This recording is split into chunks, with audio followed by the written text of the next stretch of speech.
Từ vựng sử dụng trong nhà. Căm sắp này ban. Vocabulary use it in the home. Cái chổi phổi quạt hươn. Cái chổi phổi quạt hươn. Brushes. Ca đun nước. Ca tôm nam. Ca đun nước. Ca tôm nam. Water kettle.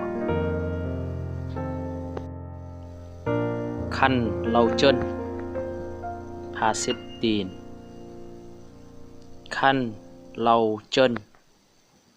Hà xếp tiền. Food towel. Thùng rác. Cắt tả khí nhựa. Thùng rác. Cắt tả khí nhựa. Trash can. Cái bát. Thuôi. Cái bát. Thuôi. Bowl. Cái thìa. Buồng. Cái thìa. Buồng. Spoon. Đũa. Mày thu. Đũa. Mày thu. Chopstick. Con dao. Meat.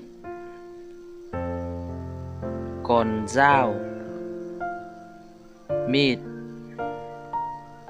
Knife. Bình nước. Cắt tục sở nam. Bình nước.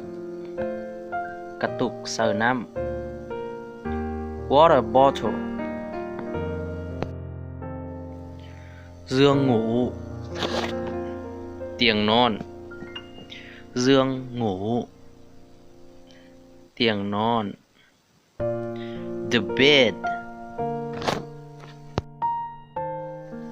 Tủ quần áo. Tủ sửaผ้. Tủ quần áo. Tủ sửaผ้. Wardrobe. Bóng đèn. Đọt phay. Bóng đèn. Đọt phay. Light bulb. Rèm. Phà căng.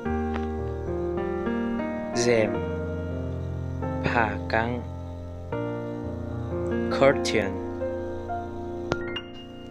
Khăn trải giường. Phà pu bon nôn. Khăn trải giường. Phà pu bon nôn. Bed linen. Cái chăn. Phà hồng. Cái chăn. Phà hồng. Blanket. Gối. Mòn. Gối. Mòn. Pillow. Khăn mặt. Phà xịt na. Khăn mặt. Phà xịt na. Towel. Cái quạt. Phạt lôm. Cái quạt. Phạt lôm. His friend.